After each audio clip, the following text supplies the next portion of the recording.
les seigneurs des nains dans leur demeure de pierre.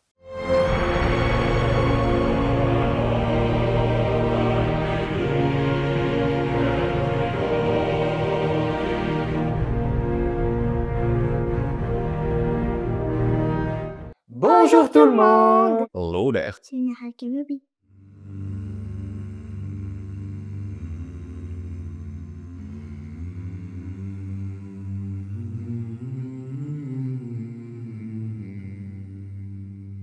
Bonjour et bienvenue pour cette vidéo incroyable de présentation, de révélation du projet Stevelring, les 7 anneaux des seigneurs nains. Forgerons et artisans ont terminé leur labeur. Les forges se sont éteintes et c'est dans l'ombre et le silence de la montagne, mais au plus profond des cavernes, que le secret est révélé. Qu'aujourd'hui, je vous présente ce projet terminé avec un secret que seuls les nains connaissent. Est-ce que tu connais ce secret? Non. Le mithril. Mais ça, on en parlera après. J'avais eu l'occasion, il y a de ça presque une année, lors de la vidéo des 9 anneaux et rois des hommes, de notre grand projet que vous allez retrouver ici, de vous présenter, de vous teaser ce qu'allait être la suite avec le projet des anneaux des nains. Aujourd'hui, j'ai l'honneur de vous présenter le projet terminé avec des petites modifications, des choses qui ont évolué en cours de route, et on va ensemble vous décrire ce qui s'est passé, l'histoire de ce fantastique et épique projet.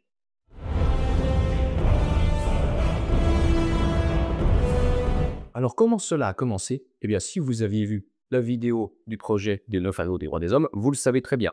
C'est Thomas, le gardien des anneaux, celui qui a financé le projet, celui dont c'était l'idée, qui souhaitait faire les 7 anneaux des nains après avoir fait ceux des rois des hommes. Et à ce moment-là, on discutait ensemble, qu'est-ce qu'on pouvait faire de plus? Comment on pourrait se différencier de tous ceux qui ont fait des anneaux, que ce soit des anneaux officiels, que ce soit des créations d'artistes, etc. Et c'est là que j'ai eu l'idée, bien on va les faire taille nain. Donc c'est-à-dire, Plus grand. voilà, plus grand. Puisqu'en réalité, les nains ont beau être plus petits, en termes de milieu, et ils ont des mains plus grandes. Et ça a été la partie de mon travail assez compliquée, de savoir quelle était la taille, vraiment ce qu'on appelle l'échelle, la Middle Earth Scroll, l'échelle de la Terre du Milieu. Puisqu'on a la taille des acteurs, mais après, il y a toute une succession de calculs à faire pour arriver à la bonne taille. Sauf que, dans le Seigneur des Anneaux, si vous ne le savez pas, les nains avaient juste un costume. Gimli avait juste un costume avec des gants, et ils n'avaient pas les proportions, techniquement, qu'ils avaient dans le Hobbit. Dans le Hobbit, comme ils n'avaient pas des gants, on leur a fait des prothèses pour les rendre un peu plus difformes, et ça nous permettait d'avoir, notamment dans le Hobbit, une scène qu'on attendait tous, c'est un seigneur des nains qui porte son anneau au doigt. Ce qu'on n'aurait jamais pu avoir dans Seigneur des Anneaux, parce que déjà, c'était pas dans l'histoire, parce que les mains de l'acteur, les mains des acteurs qui jouaient des nains, c'était des mains comme vous et moi. C'est juste le gant par-dessus, le gant rembourré du costume qui donnait cet aspect gigantesque. Donc une fois les tailles de ces prothèses obtenues, une fois d'autres choses obtenues et des références qui sont secret défense, que je ne peux pas vous exposer, que je ne peux même pas vous présenter, mais qui m'ont permis d'avoir accès à ce dont j'avais besoin, eh bien il a fallu faire un calcul inverse.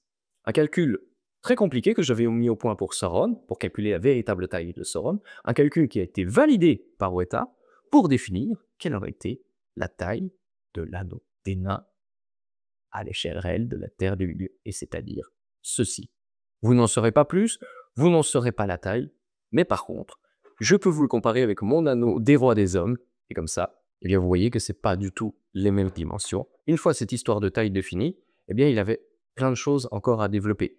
Des idées que j'ai révélées dans la vidéo, des idées que j'ai eues, l'histoire du tissu, l'histoire des boîtes. Au fur et à mesure de l'explication des anneaux, on parlera de chaque détail, pourquoi, comment. Mais on était face à un problème. Un anneau de ce format-là engendre, du coup, une pierre, précieuse ou semi-précieuse, de taille conséquente. Ce qui implique plusieurs problèmes. Déjà, la trouver, et ensuite, la financer. Puisqu'il était hors de question de partir sur une pierre artificielle. Et si vous vous souvenez bien, dans ma vidéo de présentation, je vous indiquais quelle allait être cette pierre. C'était une Swiss Blue, donc en fait une topaze bleue. Sauf que ça n'a pas été possible. Pourquoi ça n'a pas été possible? Puisque cette pierre était en fait trop claire, un bleu trop éclatant, un bleu trop électrique, et ça n'allait pas convenir. Alors malgré ma joie d'avoir une Swiss Blue forcément, pour un Suisse, dans les anneaux des nains, ça ne convenait pas et ça engendrait d'autres problèmes. Donc, si vous vous rappelez bien, on avait parlé d'un saphir, qu'il n'était pas possible de mettre un saphir, puisqu'à la pierre, le projet serait juste impossible à financer, impossible à se procurer pour les gens, parce qu'un saphir de cette taille-là, rendez-vous bien compte. Qu'à ça ne tienne, on est allé jusqu'au bout. Mesdames et messieurs, je peux vous annoncer qu'en cours de route, on a complètement modifié nos plans. Et grâce à notre fantastique bijoutier qui a fait un travail hors norme, hors du commun, nous avons trouvé les pierres parfaites. Puisque pour la petite histoire, il faut savoir que les pierres qui sont serties sur les anneaux des nains sont des pierres qui ont été montées à l'envers. Choix volontaire ou involontaire de la Weta, est-ce que c'était une erreur d'accessoiriste qui a fait que les pierres ont été à l'envers, ou est-ce que c'était volontaire pour avoir un certain design représentant la montagne, un dôme? Encore aujourd'hui, je ne peux pas vous donner la réponse. Quoi qu'il en soit, c'était des pierres qui étaient à l'envers, et le problème, notamment avec la Swiss Blue, c'est qu'en la taillant de cette manière, en la mettant à l'envers, on aurait perdu tout l'éclat. Donc c'est soit vous aviez la pierre trop bleue électrique avec une face lisse qui n'était pas accurate, soit vous aviez une pierre qui était accurate dans la forme, mais dont l'éclat était complètement perdu et la couleur bleue n'était toujours pas juste. Dans l'impasse, on a donné à notre bijoutier carte blanche pour nous trouver une solution, et il l'a trouvée. Et la pierre que vous avez là est réellement un dérivé du saphir. Donc nous avons techniquement tenu notre première idée, bien que ça ne soit pas un véritable saphir, sinon ce que j'ai dans les mains, je ne vous dis pas pour combien de milliers il y en aurait, mais on a une pierre dérivée du saphir qui permet d'avoir l'éclat le plus accuré possible, le plus juste possible par rapport à l'histoire. Et ça a été permis grâce à notre bijoutier qui a fait un travail exceptionnel et qui a pu négocier des prix au-delà de tout ce que vous pouvez imaginer pour que les gens qui ont participé au projet, qui ont acheté leur anneau, n'aient pas trop à débourser en plus pour avoir cette pierre exceptionnelle qui donc a été montée à l'envers pour être parfaitement accurate à l'histoire, parfaitement accurate au design original de la Weta.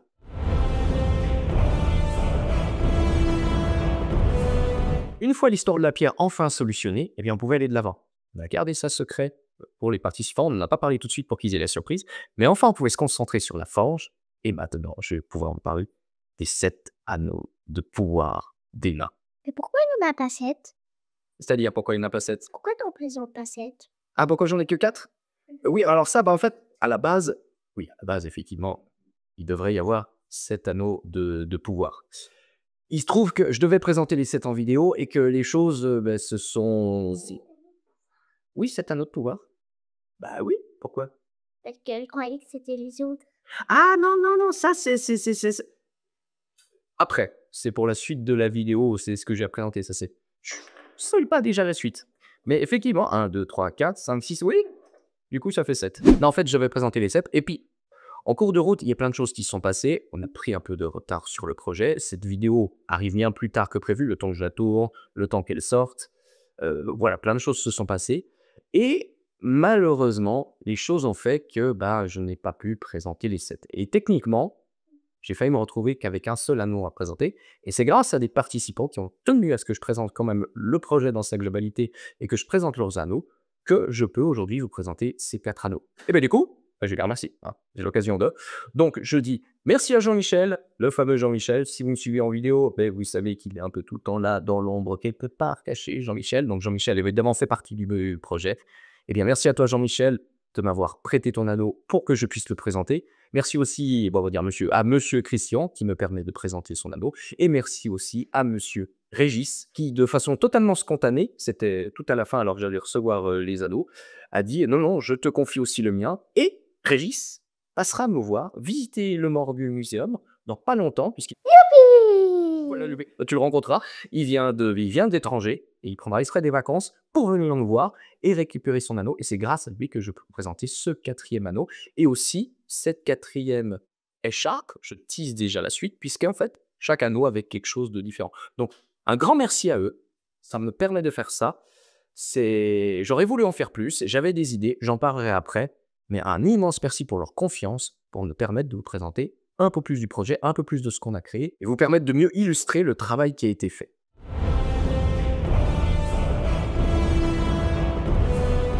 Alors, petite précision, parce que mademoiselle, on va dire comme d'habitude, n'est pas trop bien, mais c'est qu'on est en pleine période de rhume des foins. Alors, il faut savoir que chez nous, le rhume des foins, c'est très tard, parce qu'on est en altitude. Donc, en fait, tu as eu 2 fois le rhume des foins. Tu as eu quand il y a eu en bas, et maintenant, tu l'as maintenant. C'est terrible, hein. Ça s'appelle le double effet qui coule. Donc, il y a beaucoup de moments où les paquets de mouchoirs à côté sont en train de diminuer, parce que tu as des agressions. Et puis, quand je vais secouer les petites écharpes, je pense que ça va faire un peu de poussière et qu'on va devoir couper un petit peu plus. Donc, on va y aller tout doucement pour la suite. Donc, ça va, là? Tu te sens où tu as besoin? Oui? C'est bon. C'est bon, ça va tout bien? On continue?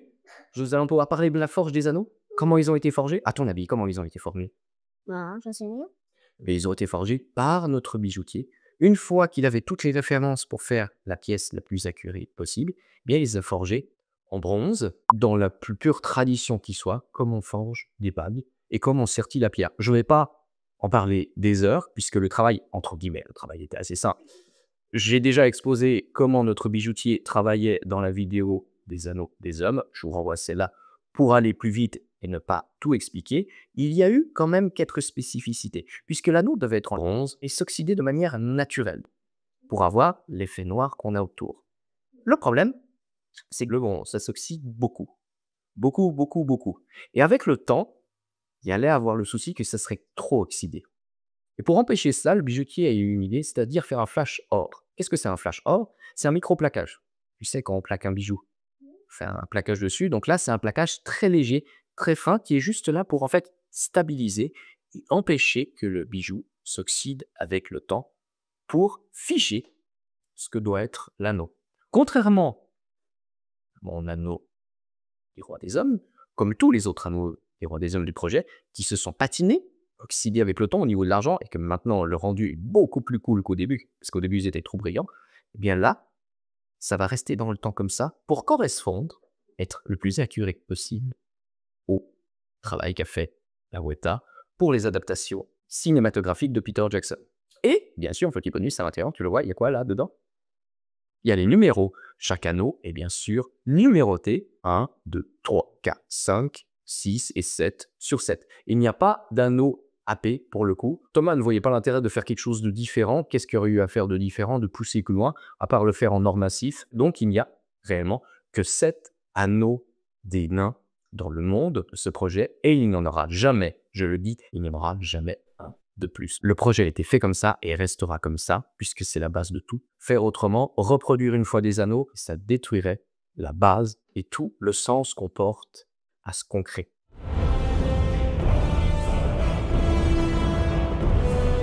Parlons maintenant des certificats d'authenticité pour certifier la provenance et la valeur de ces nobles anneaux. Donc les certificats qui sont ici, qui ont été réalisés par notre polygraphe que vous connaissez, que je vous ai déjà présenté. Oui, alors, petit aparté, vous verrez ici qu'il y a des pièces d'or. Ces pièces-là, parce que vous allez vous demander d'où ça vient et pourquoi j'ai ça en déco, ce sont des véritables pièces d'or du trésor d'Erebor, faisant partie des 130 000 pièces d'or utilisées pour le tournage du Hobbit, et j'ai eu la chance d'en récupérer quelques-unes, et c'est très chouette à mettre dans la déco, donc forcément j'allais le mettre là, puisque ça sera pour illustrer la suite de ce que je vais vous présenter, soit le certificat d'authenticité. Donc un certificat sur papier parchemin, hein, comme d'habitude, avec un encadrement qui reproduit les motifs qu'on a dans la trilogie de Peter Jackson des nains, une police d'écriture, une calligraphie spécialement designée qui aussi reprend les traits des nains. On est un peu sur de la rune, c'est très runique, comme les runes un peu vikings, c'est ça qu'ils ont utilisé, pour reproduire, expliquer quel anneau, d'où il vient, et le certifier. Nous avons ici, qu'est-ce que c'est? C'est un motif. C'est un symbole. Est-ce que ce symbole te rappelle quelque chose? Je me rappelle plus. Est-ce que tu l'as déjà vu là, sur autre chose? Oui. Oui, sur quoi? Sur les écharpes. Exactement, sur les écharpes. Ce symbole-là, qui a été repris de la trilogie de Peter Jackson, donc a été reproduit sur l'ensemble du projet. Ici, donc, c'est fait de la feuille d'argent. Et ça symbolise aussi autre chose qui est très puissant chez les nains, qu'on retrouve également ici, dans le seau. Il y a comme quelque chose de brillant d'argenté, puisqu'il a mis de l'argent, de la poudre d'argent, pour rehausser le seau. Et ça, tout ça, ça symbolise le mithril. Le mithril, toi, tu ne connais pas encore. Vous savez très bien de quoi je parle. Le mithril, c'est un noble matériau, quelque chose de très puissant, quelque chose de très résistant, qui est dans la mythologie de Tolkien.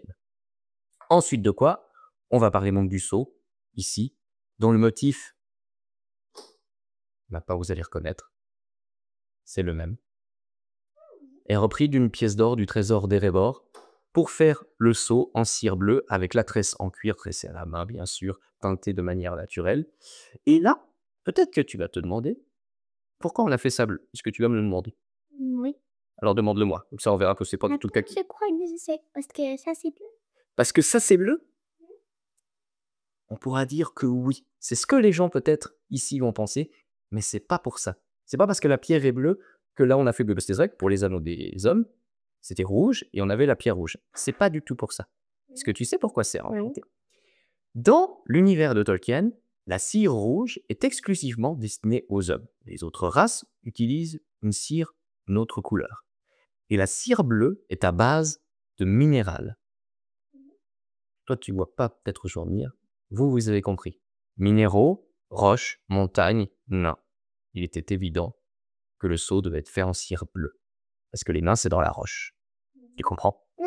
Voici comment était composé le certificat d'authenticité de ces superbes anneaux.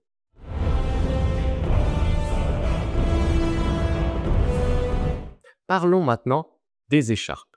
Si une nouvelle fois vous avez suivi la vidéo où je présentais le début du projet, j'avais émis le souhait dans le concept de faire des bouts de tissu qui allaient emballer en fait les anneaux des nains pour être remis à leur seigneur. Pourquoi j'avais pensé à ça? Une nouvelle fois, je vous renvoie à la vidéo qui vous explique. Je vais en faire un bref résumé pour deux choses. La première, c'est que j'avais pour idée d'emballer ça dans une espèce de mouchoir pour faire écho au mouchoir à Bilbon dans Le Hobbit. Puis, de faire ça en tissu qui soit de couleurs différentes. Non pas pour différencier chaque anneau, puisque chaque anneau est en fait un peu générique, mais pour, une nouvelle fois, rendre hommage au Hobbit avec les célèbres capuchons des nains, puisque chaque nain, tu te rappelles, on a vu le Hobbit, chaque nain a un capuchon de couleurs différentes. Et ainsi, coller avec l'histoire, faire un petit rappel. C'était mon idée qui a pas mal évolué, puisque Thomas a souhaité partir en fait sur des écharpes. Mais depuis le début, on avait une idée qui était sûre et certaine, c'était d'avoir des tissus qui soient aussi nobles que notre projet et qui aient un rapport direct, non seulement avec le Seigneur des Anneaux, mais avec les films de Peter Jackson. Et en ça, c'était déjà décidé à la base qu'on allait contacter Stansborg en Nouvelle-Zélande, qui a donc participé à la création, à la production du Seigneur des Anneaux, notamment pour les capes elfiques et pour d'autres tissus. Ça venait de chez eux, c'était leur tissage. Et les tissus que vous avez là, les écharpes que vous avez devant vous, proviennent de cette entreprise qui a accepté de travailler avec nous pour ce projet, pour donner plus d'authenticité à ce projet. Nous avons donc 7, enfin ici que 4 du coup, avant que tu me poses la question, hein. Nous avons ici 4 écharpes et 7 au total des nains de tissus tissés par Stansborg de couleurs différentes. Avec un petit bonus qui a été rajouté par la suite, c'était une idée qui a germé ensuite, de reproduire justement le motif qu'il y a sur les certificats, sur les écharpes. Et ça a été fait, ça a été brodé à la main par une artiste française qui l'a brodé, donc au fil, on peut dire au fil d'argent, toujours pour symboliser le mithril et faire ce rappel, ce lien à l'ensemble du projet. Est-ce que tu veux voir une des écharpes? Oui. Alors, on va vous montrer ces magnifiques écharpes tissées, incroyables, avec la broderie ici, faite à la main, sur chacune. C'est la même broderie sur chaque écharpe, sur chacune des 7, qui a été brodée exactement au même endroit pour faire ce rappel. Oui, c'est tout doux, c'est de la laine. C'est de la laine de Nouvelle-Zélande, pour être précis. Et on a ce motif de tissage absolument magnifique. Tu vois le motif? En vague, qui en fait symbolise un tissu elfe, comme tissé par les elfes. Et n'est-il pas normal que des anneaux forgés en Eregion ne soient pas remballés dans un tissu elfe, brodé après d'un symbole nain pour être offert au Seigneur Bas? Une nouvelle fois, ça colle à l'histoire, ça colle au concept, ça colle à ce qu'on voulait faire. Et en plus, c'est pratique pour la vie de tous les jours. Si vous avez un peu froid, eh bien vous pourrez l'utiliser lors des hivers rudes pour vous protéger le cou.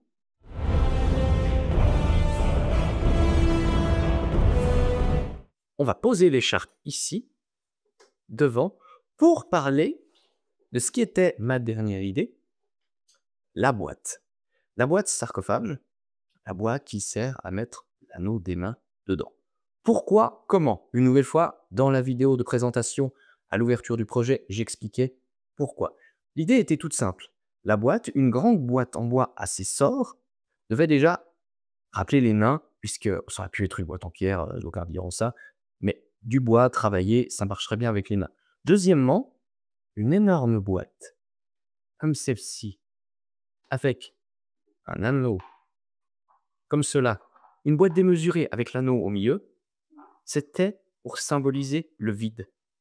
Le vide, l'isolement qu'allaient subir les seigneurs nains qui avaient l'anneau à cause du pouvoir maléfique de l'anneau.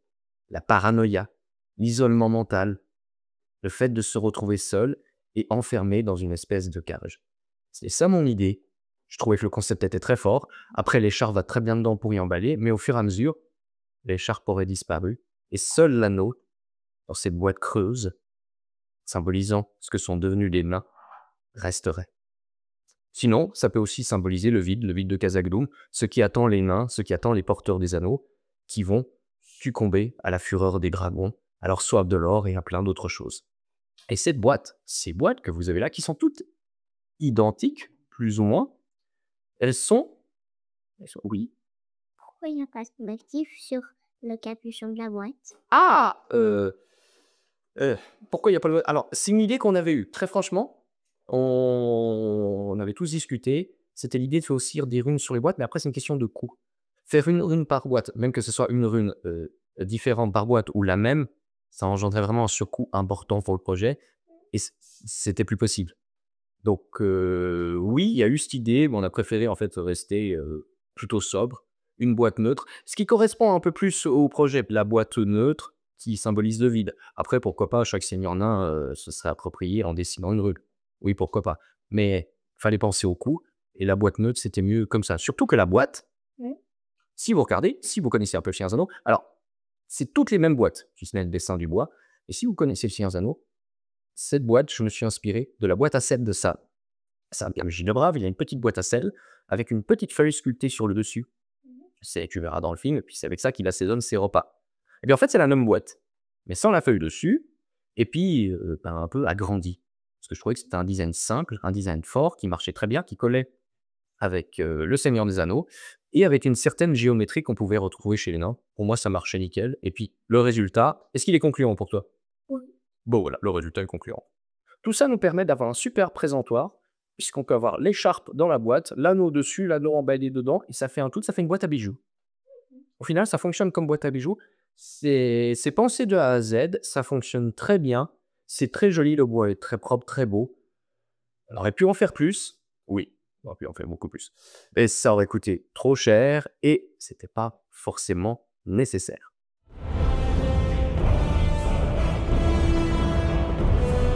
Passons au comparatif, parce que je sais que tu me demandes ça depuis le début de la vidéo, on peut regarder, on peut comparer. Donc nous allons enlever ici, Juste cela. juste cela, et garder celui-ci au milieu. D'accord? Et maintenant nous allons comparer à des anneaux.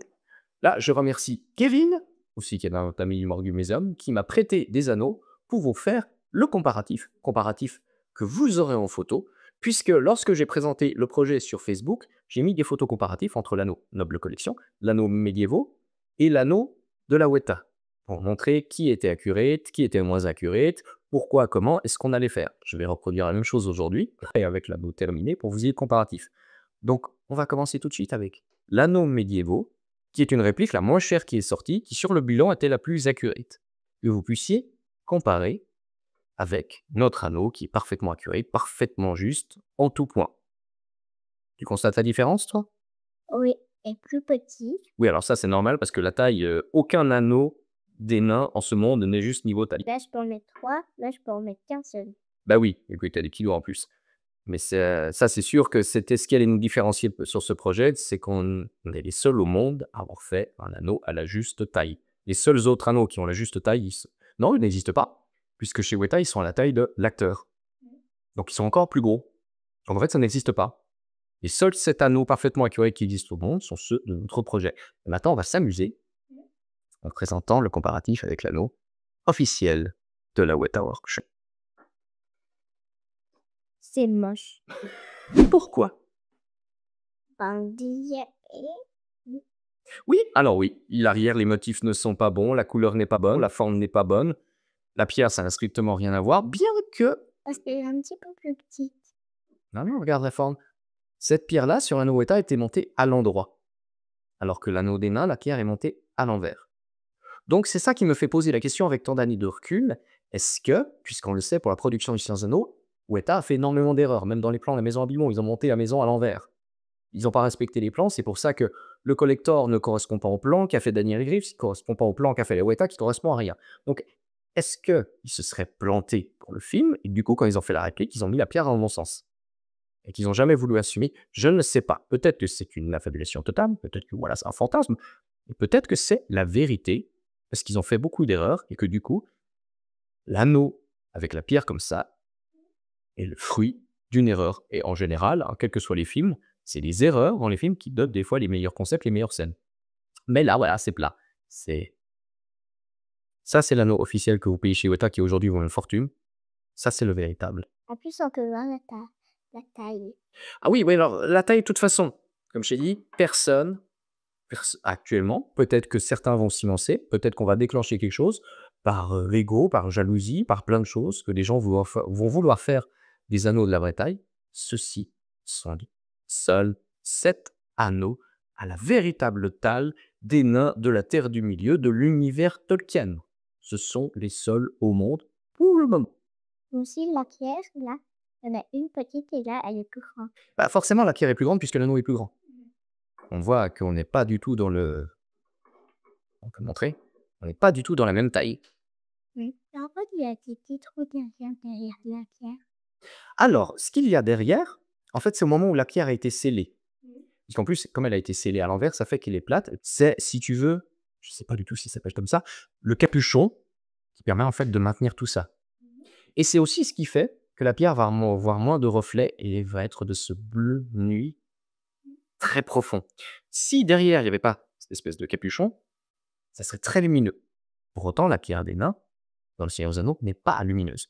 Tu vois, la lumière reflète selon les facettes. Par moment, on a un éclat bleu électrique qui apparaît, sinon le reste, c'est sombre. Ça, c'est juste. Donc c'est pour ça, c'est pour tenir et pour éviter qu'on ait de la lumière qui passe par-dessous, contrairement à l'anneau des hommes où, tu vois, la lumière, là, ça passe dessous. Et c'est normal. Sinon, ça serait tout noir et ça serait pas joli. Est-ce que tu sais quel sens il est? Soit il est dans ce sens ou il est dans ce sens. On le met dans le sens qu'on veut. Bah, du coup, il a une symétrie quasi parfaite. Donc on le met dans le sens qu'on veut. Bon, en fait, moi, il faut que je mette là. Et encore, c'est trop grand. Il n'y a pas grand monde sur cette terre qui pourrait les porter parce qu'il faut vraiment avoir une paluche, mais d'ours, ça. Littéralement, là, c'est une paluche d'ours qu'il faut. Je remercie également les grottes de Valorbe, puisque comme vous pouvez le voir tout au long de la vidéo, j'ai tourné en fait quelques plans aux grottes. C'était une idée que j'avais d'avance. Ils ont accepté que je fasse ces quelques plans. Ça ne sera pas grand-chose. Mais je tiens à les remercier sincèrement pour leur accueil et de m'avoir permis de tourner dans cet incroyable lieu. Les grottes de Valorbe, vous aurez le lien dans la description, bien sûr. N'hésitez pas, si vous venez en Suisse, à les visiter. Elles font partie des plus belles grottes d'Europe. C'est incroyable, c'est démentiel, c'est gigantesque. Et en plus, il y a une salle d'exposition, pas plusieurs salles d'exposition, de minéraux, un petit musée. Si vous êtes fan de minéraux, vous allez adorer. C'est magique, c'est féerique. C'est toi, on y va une fois par année, hein? T'aimes bien aller au Grottes à Valorbe, toi? Oui. C'est un de tes endroits préférés? Oui. Pour de vrai? Oui. Ça fait longtemps qu'on n'est pas allé, là? Oui. On ira bientôt avec un copain qui vient en vacances. Ouais. Non, enfin, normalement, mais on n'en dit pas plus. Donc, un grand merci à eux pour leur accueil et m'avoir permis voilà, de vous illustrer un peu mieux ce projet et lui donner un peu plus de corps et de vie. Du coup, si vous avez aimé cette vidéo et la présentation, révélation de ce projet incroyable, qu'est-ce qu'il doit faire? Likez, abonnez-vous, activez la petite cloche. N'hésitez pas à nous rejoindre sur Tipeee Tipeee, anneau. pour nous soutenir, pour découvrir notre travail, pour soutenir la chaîne, c'est très important. Je vous rappelle que je ne suis pas financé, que mes vidéos sur YouTube, sauf quelques rares exceptions, ne sont pas rémunérées. Quand je dis quelques rares exceptions, c'est 60 centimes, donc c'est vraiment pas grand-chose. Et sans votre soutien, eh bien la chaîne ne pourra pas continuer à faire ce genre de projet. Ça, c'est sûr que non. C'est pour ça que je ne vais pas vous présenter de nouveaux projets à la fin de cette vidéo, puisque financièrement, c'est plus possible. Et je ne pourrais pas continuer à faire autant, produire autant de vidéos avec autant de temps et d'argent si je n'ai pas de soutien décisif derrière. Donc, je vous invite à venir nous soutenir, aussi à venir nous regarder sur Instagram, notre page Instagram. Si vous aimez les anneaux, si vous aimez les bijoux, si vous aimez les vikings, eh ben vous êtes les bienvenus. Et sur ma page Facebook où il y aura la review photo. J'essaierai de faire de belles photos. Des photos bijoux, c'est toujours difficile, mais je me dois de faire un travail exemplaire pour mettre en valeur le travail du bijoutier parce que c'est magique ce qu'il a fait. Oui, je sens qu'il y a une question. Oui. Pourquoi toute pièce elle est plus petite que celle-là? Alors, je t'explique. Tu prends ta petite valise. Tu pars d'ici. Tu vas direction les Monts Brumeux. Tu passes, ensuite tu vas à l'Environnement, tu traverses chez les elfes. Une fois que tu as traversé chez les elfes, tu as fait gaffe aux araignées. Une fois que tu as fait gaffe aux araignées, tu prends de renduit aussi. Tu passes la rivière, tu arrives à Esgarotte. D'Esgarotte, tu demandes à quelqu'un de t'accompagner qui te monte dans le Val pour aller jusqu'à Erebor. À Erebor, tu fais toc-toc. Puis tu vois les forgerons, peut-être tu verras un descendant de Dourin ou ce que tu veux. Il dit: hé les gars, pourquoi vous avez fait des pièces plus grandes et plus petites? Et une fois que les nains ils t'ont répondu, toi tu viens me dire. Tu sais ou tu sais pas? Moi je sais pas, c'est le design, j'en sais rien. Non, mais il y a des grandes pièces et des plus petites pièces. Eh, c'est comme les pièces de 5 francs, c'est plus grand que les pièces de 50 centimes. Oui, bah voilà, mais en fait j'ai pas la vraie réponse, mais on va partir du principe que c'est ça. Peut-être ces questions, toi, c'est magique. J'adore. Donc n'hésitez pas à nous soutenir, c'est très important pour que je puisse continuer à vous faire des vidéos, sinon je pourrais tout simplement pas continuer, pour vous présenter des projets et aussi pour vous déclencher, pour vous créer des projets auxquels vous pourrez tous participer et dont vous pourrez tous profiter. Sincèrement, je remercie tous les artistes qui ont travaillé là-dessus, je remercie le forgeron qui nous a fait un travail exceptionnel, c'est absolument magnifique. Je remercie aussi les participants qui ont permis, parce que sans participants, eh ben, on n'aurait pas pu faire le projet, où il y aurait juste un barjo avec 7 anneaux qui se serait promené partout dans la rue en disant «Ouh, c'est génial». Je regrette sincèrement de ne pas pouvoir vous présenter les 7 anneaux différents avec les 7 écharpes pour vous faire une belle mise en scène. J'avais prévu d'autres choses au Grotte à Valorbe pour filmer, c'était organisé depuis plusieurs mois. Malheureusement, n'ayant pas eu les 7, j'ai pas pu le faire. Je comptais faire en fait un petit film, comme on a fait pour la vidéo du sabre laser. Si vous voyez pas du tout de quoi je parle, je vous renvoie à la vidéo de création de mon propre sabre laser, qui était un projet de grandes émotions entre nous deux. Vous aurez la vidéo qui va apparaître là. C'était un projet qui était très important pour moi. Et de fil en aiguille, ce petit film s'est fait tout seul et est venu en fait s'intégrer, illustrer au mieux la vidéo, puisque la vidéo vous explique une partie, mais ceux qui ont un peu de ressenti, un peu de sensibilité, comprendront mieux ce que j'ai voulu expliquer en regardant ce petit bout de film. J'ai essayé de faire ça avec d'autres projets, j'en fais de temps en temps, alors soyez indulgents, c'était le premier. Mais je voulais faire pareil pour les anneaux de pouvoir, présenter les 7 dans la grotte pour mieux illustrer la puissance des nains, la profondeur des cavernes. J'avais plein d'idées, ceux qui me connaissent, qui sont mes amis, voient très bien comment j'aurais pu mettre ça en scène. Puis pour ceux qui n'ont aucune idée, je vais vous lâcher un petit truc, il y a une salle magique où il y a des lumières, c'est une salle ronde dans la grotte, avec des minéraux, tout ça. Et les 7 auraient dû être posés sur un piédestal. J'arrivais avec un drone et on filmait en slow motion, en tournant autour et on remontait en spirale pour voir d'au-dessus, pour voir la puissance et la profondeur. C'était, voilà, tout quelque chose. Je vous laisse avec ça. Je laisse votre imaginaire faire, parce que l'imaginaire est la chose la plus précieuse qu'on ait. Et j'espère que vous pourrez aller au-delà de ce que j'ai fait, de ce que je vous présente, pour vous rendre compte de l'ampleur du projet et de ce que je voulais vous mettre en scène. On va terminer en disant merci à quelqu'un. Merci à Thomas. Merci au gardien des anneaux pour ces projets magnifiques, pour cette réalisation incroyable. Merci. Merci pour avoir donné vie un peu plus à l'œuvre de Tolkien, aussi aux adaptations cinématographiques de Peter Jackson. Puisque notre adage c'est quoi? C'est la vie est belle, Mais pour être mieux. mais elle pourrait être mieux. Et on essaye de vous faire rêver, de créer des choses en vrai, de rendre hommage à l'œuvre de Tolkien, à d'autres œuvres, de faire travailler les artistes qui ont ce talent de transcender certaines œuvres, de leur rendre hommage et de les faire vivre, de les faire exister. Et quand on fait exister, quand on matérialise un rêve, c'est peut-être la plus belle chose au monde. Et c'est sur ça qu'on va se quitter, puisque, comme tu l'as très bien dit avant, la vie est belle, Mais pour être mieux.